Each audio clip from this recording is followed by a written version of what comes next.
Hey there, good morning, good afternoon, amazing G3 Warriors. It's Coach Pipes coming at you as always, just alive, excited, and full of energy. And even more so today, to be able to get the chance to share with you someone that I have had the privilege of getting to know here recently, that I was just talking to Chris and saying, man, more people need to plug in Matrix style to this dude's brain, right? And just download what it is that he has. He is a brilliant mind in the tech space and a brilliant mind in the marketing space. And we'll talk a little bit about that. And also the founder of an insane company that really has cracked the code when it comes to, geographic farming, marketing, multiple other pieces as well too, which he'll get a chance to, share with you as well too. So it is with my pleasure that I get to share with you, among other things, the founder of Addressable, Mr. Chris Tosswill. Chris, welcome to G3 Nation, baby. Fantastic. Really glad to be here. I love your programming, and I think that anything that could help, real estate is so competitive. Anything that could help educate and inform to give agents an edge is essential, especially in markets like we currently find ourselves in. Such a quick changing market, it's so interesting, like to watch just AI and how fast it's gone. Like, oh, this is something that's cool. Chat GPT, some like novel thing in the fall, to holy shit, man, it's revolutionizing the world that we're in, and just incredible. So absolutely. I studied AI back when I was in school back over a decade ago. And at that time frame, artificial intelligence was generally considered an academic pursuit. Like, it was something that was interesting. There was different ways of doing optimization and Bayes networks and neural nets. And it was used lightly for machine vision. But over the last decade, you've had this sort of really interesting intersection of the hardware, specifically graphics cards and compute, has significantly improved. And the algorithms, and specifically backpropagation, which has to do with how you pre-weight neural nets, has improved. And those two things coming together over the last 10 years is what has caused this renaissance of artificial intelligence, and has made it not an academic curiosity or a research project, but have real business applications today. And the easiest way to sort of think about it is, AI is going to change our culture as much as the cell phone, at bare minimum. Like that, the floor is that the impact of artificial intelligence changes our culture as much as the cell phone and the smartphone. And if you just think about how we were pre-iPhone. Dude, I remember, I remember my phone like this. Hello, right? Like it was that big, right? Or even just like pager day. You know what it reminds me of is I'm listening to you talk, and we'll get into, I think AI is going to be one of those major trends that we need to stay ahead of. Absolutely.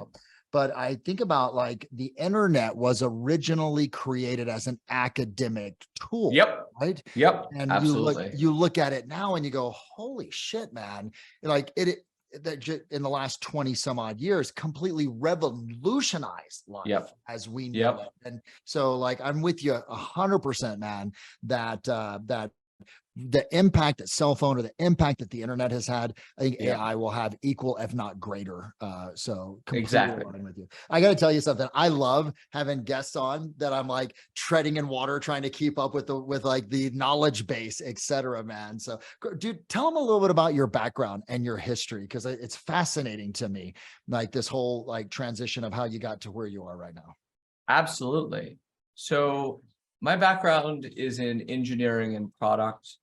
I studied engineering in school, as we were talking about a bit ago at RIT. And then I got bit by the startup bug and moved out to San Francisco and started working for both early stage and late stage companies. I've led teams primarily building technology around connecting people. So I've been very interested in how software can help either create a relationship or sort of reinforce and grow and nurture it. And so I was a team lead at OkCupid Labs, where we built new dating sites and worked on ideas and how we could both build new dating sites as well as apply dating site ideas to other industries, like finding roommates or finding, not necessarily romantic relationships, but how can you apply those same ideas into other spaces? From there, I went to Facebook. I worked on a number of great projects there, but my sort of, the craziest thing I had done prior to launching Addressable and getting us to where we are today, I led the team that developed reactions. So when you long press the like button and you get those different faces, that was partially my fault.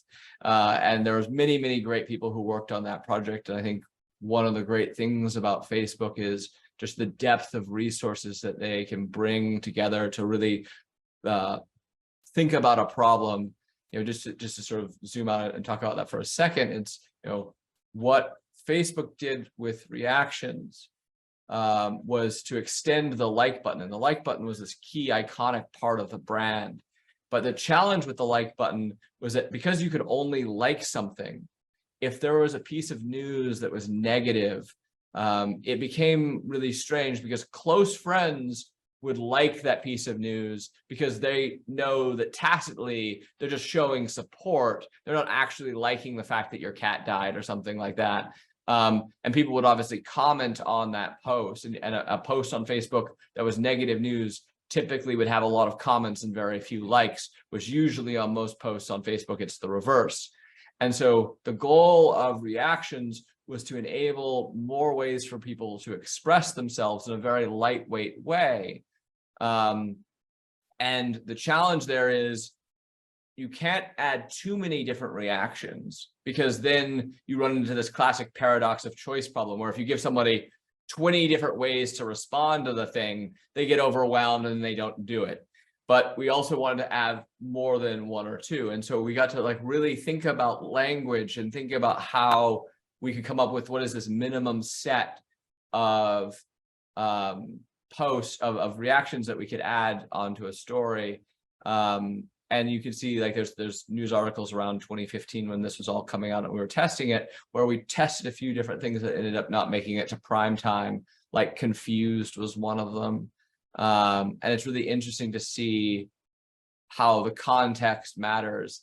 And it was also great to see that, Apple launched reactions about 6 months after we did. Well, it gives you great data too. Like if you're someone that's actually putting things out, to be able to see how it's landing versus did they like it, do they not like it, do they engage or not engage? Right. Dude, I gotta thank you though. I don't want to steal your thunder, but Chris was the dude, a part of the team that made the decision not to have the dislike button, bro. So I want to say thank you. I'm not sure if our fragile social media egos could handle the dislike, man. So. And that was a thing that when the first news broke, there was a lot of people discussing why is there no dislike button? Mm-hmm. And there are negative reactions where you can express anger or sadness. But if you think about the thought experiment of somebody disliking your profile photo or disliking things, it doesn't feel good. It doesn't move the conversation forward. Whereas if you're expressing negative news or negative feelings in terms of being upset or being sad, that could help actually further a conversation. And that's sort of part of the rationale behind the reactions that we went with. Love it, man. So, I mean, obviously your brain, your work at Facebook and okay, right? I mean, all of that, you lead into real estate and just quick, how did that happen, man? How did that's such an interesting escape, move from the bubble of tech and into the bubble of tech real estate, right? Which is obviously emerging. It's really interesting to me how, relatively speaking, there are very few real estate tech startups, right?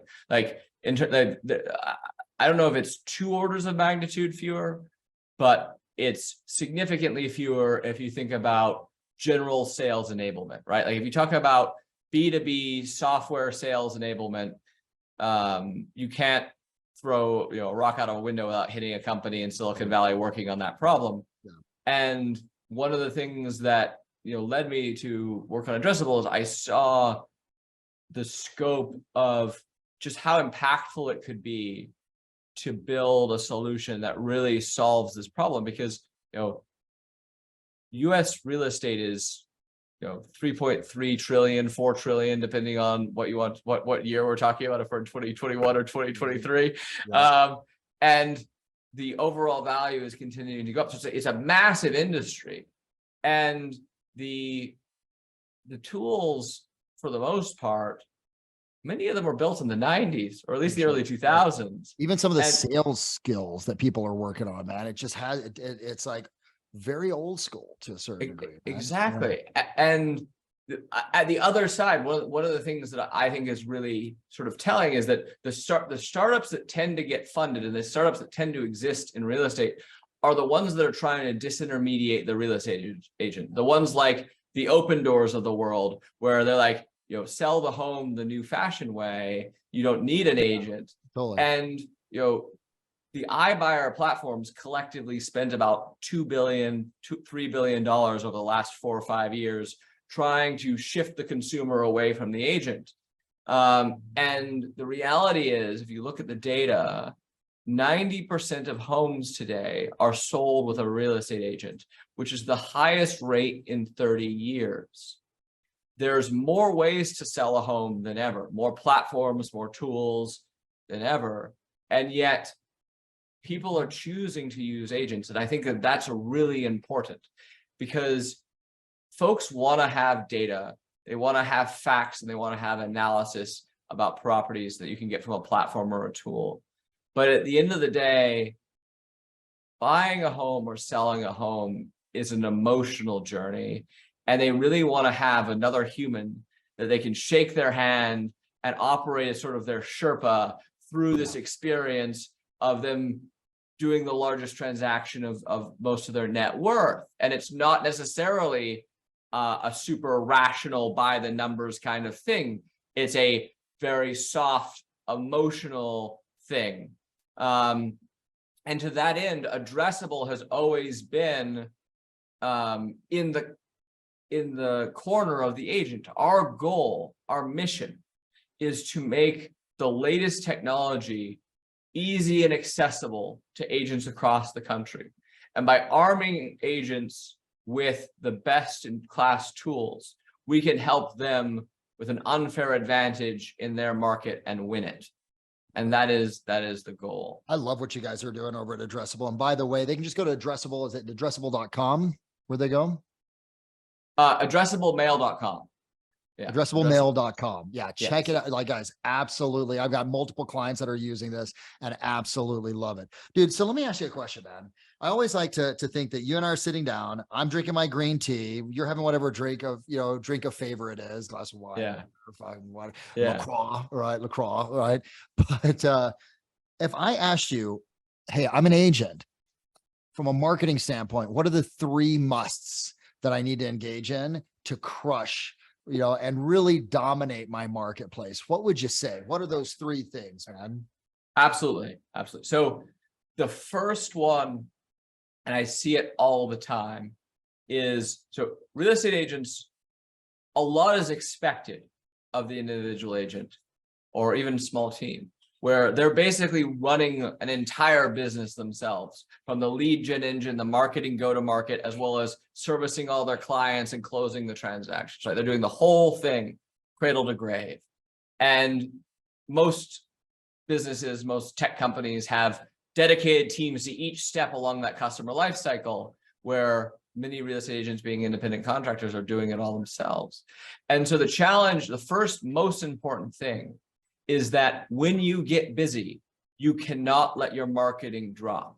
And that is what happens, is that when an agent, they have an active transaction or a customer who needs to buy something now, and the first thing that slips is the time they spend on their marketing.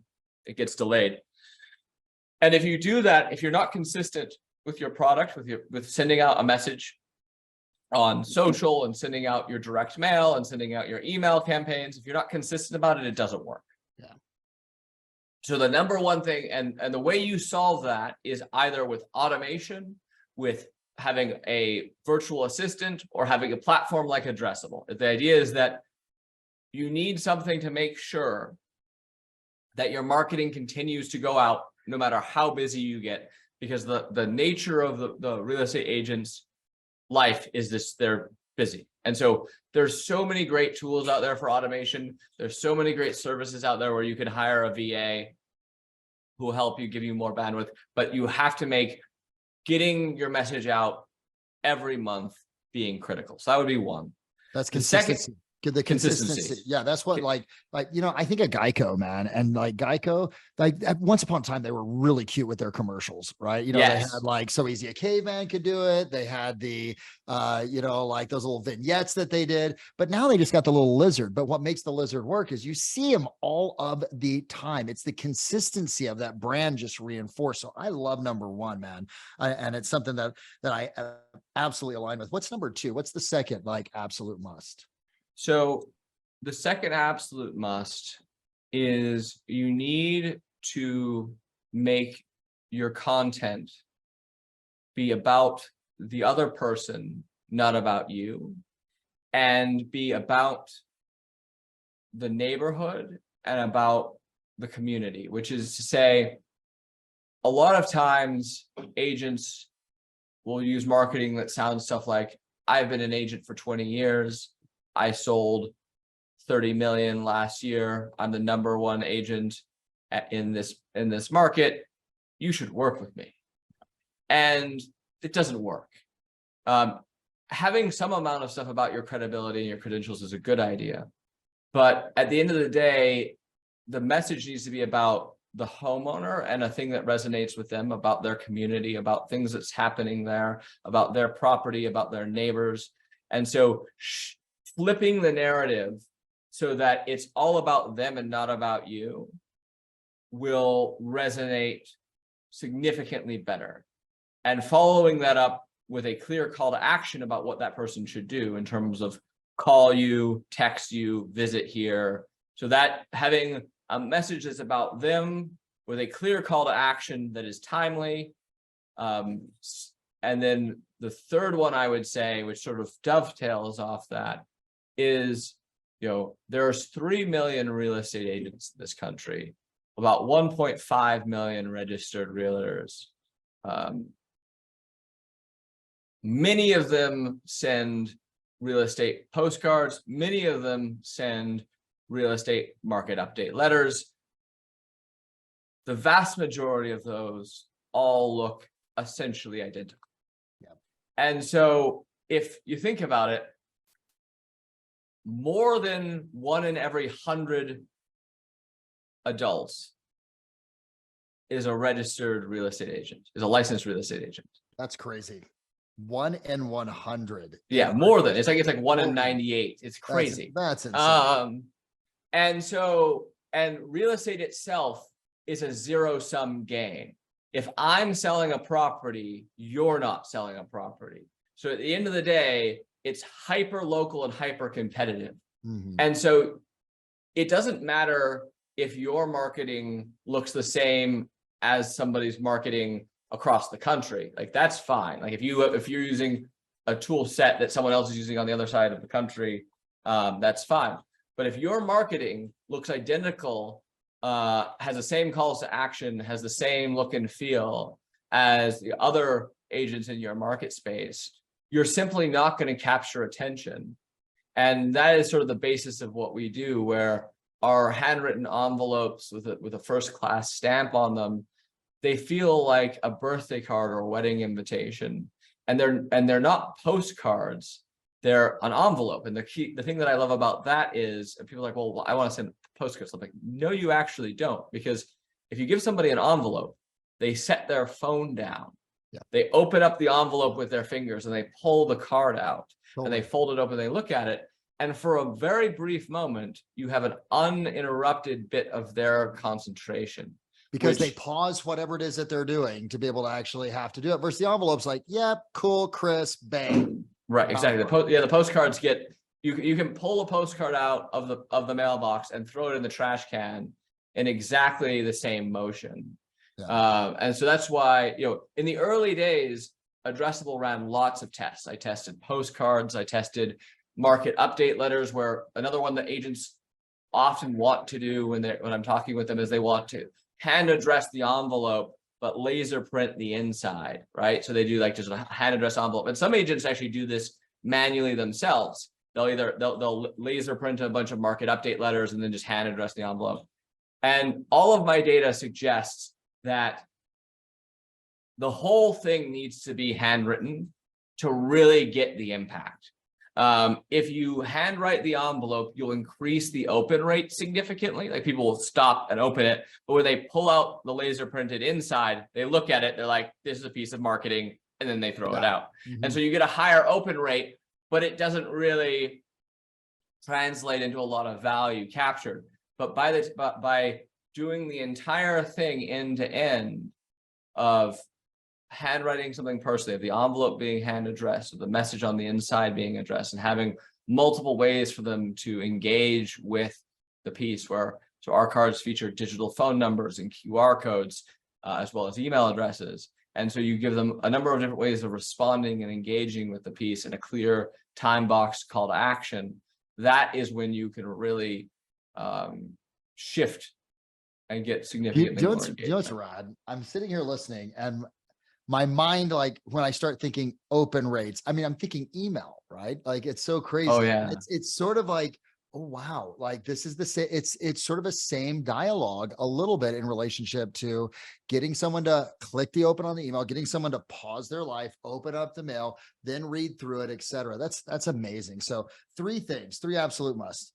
Consistency is key. You can't stop no matter how busy you get, and whether that's VA, automation, utilizing you guys. Number two, people want the hyper local information.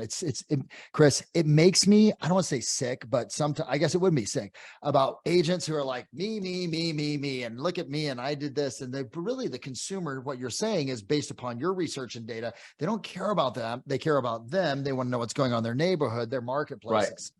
And then number three is, like there's 1.5 million agents that are out there that are active in the marketplace. What are you going to do to stand out? How are you going to how are you going to be the, from that sea of sameness that's out there? How are you going to stand out to be able to have them remember you? If there was one mistake you've seen people make over and over again, besides the lack of consistency, we can just say that we're going to take that off. What's the number one mistake that you've seen in this industry that you're like, shit, agents, stop? Like this is you gotta correct this. I mean, the consistency thing is probably the biggest one, I would say, but I think that actually, I have a good answer to that, which is one thing that I often, when I give a talk about real estate marketing, and I was at Inman talking about this a year ago. I ask agents, I ask the crowd, I say, everybody, please hold your hand up and keep it up for a moment, as long as the answer remains yes. And I ask them, like, do they have a cell phone? And every agent obviously raises their hand. And then I ask them, okay, keep your hand up if your cell phone is on your business card, and they keep their hand up. And I say, okay, keep your hand up if your cell phone is on your yard sign, is on the pamphlet you hand out at open houses, is in your email signature, is in your website. And they all hold them up. I say, so when your phone rings, how do you know where the lead came from? And the answer is you don't. And not being able to track where their business is coming from undermines their ability to be sophisticated about their marketing, because they honestly don't know if it's that they went to, if their open house was really successful and people picked up the pamphlets and are calling from the open house, or if it's because they saw their yard sign. And, Addressable provides digital phone numbers for our customers. And so all of our mail has a unique phone number for your campaigns. And so you can track all of the campaigns that way. But you can also set up a digital phone number using Google, or there's a dozen different services out there that cost, $20 a month, $50 a month, some of them are more. But the ability to know where your calls are coming from, where your leads are coming from, is the only way that you can invest in your marketing and make it better. Otherwise, it's just noise and there's no signal. Dude, that's so critical, because in any organization that is, I use the word sophisticated. I think that's perfect. That's a sophisticated organization, right? You are looking at like, I'm going to run this. We're going to test it. And even if it's an A/B test, right? Like you're constantly looking back and forth and seeing what worked, what didn't work, what tweaking was adjusted. But like this launching point is, if I'm doing this over here for Google and I'm doing this over here on Facebook and I'm doing this over here on this, and I'm driving people, I need to have clarity. I need to have transparency in terms of where it's coming from. Otherwise, I'm guessing. And I see that happen all the time, even with larger teams that are very successful, is that, I've got one that's up in Canada and I'm like, well, how many leads came in from this? How many calls? I get a lot of calls. Where'd it come from? Came from this one number. It's one number. And it makes this, like me as a coach, makes it impossible for me to drill down and go, the hell's what is working, what's not working, what to do more of, what to do less of, what to stop, what to increase. So that's so critical. Absolutely. Yeah. We got like 2 minutes, man. Okay. 2 minutes. One major trend that agents have to stay out ahead of and how to do it. Oh, wow. I mean, that's like a big question with 2 minutes, man. Yeah. I think the biggest trend, obviously, is generative AI, as we opened up at the beginning of this. And I think the most, anybody can go to ChatGPT and ask it to write things for them. The problem is that the way I talk about it is I generally frame ChatGPT is kind of like a golden retriever. It really wants to make you happy. And so if you tell it, write me a bio for Coach Pipes, who's top real estate coach, and give a few bits, it'll write a bio for you. And it might even pull some stuff from the internet. But what it'll also do is write things that it thinks might be true based on what it knows how a bio is supposed to be. Or similar for me, if I say write a bio for Chris Tosswill, he's a software engineer who's led teams at Facebook and OkCupid, it'll write a few things that are real, and then it will hallucinate things where it doesn't differentiate necessarily between fact and fiction. And when you say, hey, chat, write me this, it's just as valid to write fact as fiction, even though you as the user are hoping that it just writes things that are real. In fact, there's a case right now where a lawyer who used GPT for part of a case, they just got blasted by the judge because ChatGPT basically hallucinated some statutes that didn't exist. Oh, wow. And the lawyer even asked Chat whether or not this really happened, like whether or not these were real. And Chat said, yes, they're real. No, they're not. And so you have to be very, very careful. And so like one of the key tools that we launched about a month ago, which Inman picked up and other people picked up, and we're going to be doing another announcement about it in about a week, which is pretty exciting, is our listing architect. And our listing architect tool, what it does is it generates magazine quality listing descriptions from a bulleted list of features and some photographs. And I've spent a lot of time going really deep on it to make it as easy to use as well as bulletproof as possible. And even then, I still make sure I have clear disclaimer that agents, you are the real estate agent. Whenever you're using any tool, it is it's incumbent upon you to make sure you fact check and don't just send something out that an AI writes. But getting ahead of how you can use generative AI in your business, and most importantly, what can go really wrong when you do, so that you don't make those mistakes and you don't end up as that lawyer who's being blasted for that. Because if you're a licensed agent, saying things that are not true about a property can be a really big problem. And so I think that area, as we sort of opened with at the beginning, like at minimum, AI is going to change the world as much as the smartphone did. And specifically in real estate, so much of real estate is about making these marketing assets, from your email campaigns, your flyers, your mailers, your listing presentations, all of these assets. And these are the sorts of things that, done well, AI is actually really good at building. And that's what Addressable is really focused on. I've seen that the listing piece to you guys. What is it? Yeah, the listing architect. Guys. Yeah. it's bananas. Like, honestly, like he took me through like the build out. I'm like, Yeah, holy shit, man. Think about and I think when used appropriately, we get back the asset that we love the most, which is our time. If you really, absolutely. and that's the key that, and I think we can wrap that, put a bow on this that last little bit, which is people look at AI in the same way that they may have done iBuyer program, the iBuyer program. Oh my gosh, it's going to knock real estate agents out, or, you know, technology is going to make Amazon. I remember Amazon real estate, touch of a button, I'm going to buy a house on Amazon. Well, it still hasn't happened. Well, eventually, Right. small business, but human beings want to actually work. Logic gets people to think, like you said, but it's the emotion that gets them active. When they're Absolutely. emotionally making a decision, they want another human being there that's with them to be the Sherpa, as you said. Chris, Yeah. I gotta tell you, man, like for those of you that aren't familiar with addressablemail.com, you gotta check it out.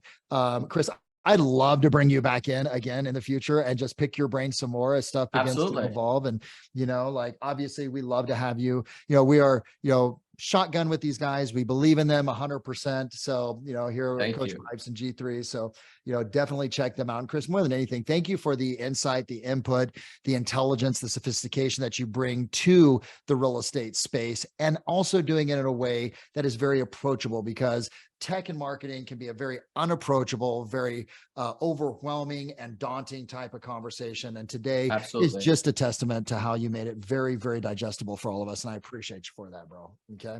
So Thank you so much. yeah, all my alphas and alphets and all the G3 Warriors guys, stay tuned, right? And we'll have Chris back on in the future. In the meantime, guys, check out addressablemail.com and everything that they have to offer. We're really excited. And remember, more than anything, marketing, prospecting based, marketing enhanced. You put those two together, you're unstoppable. Coach Pipes, Absolutely. thanks again. Thanks, Chris. Appreciate you, man.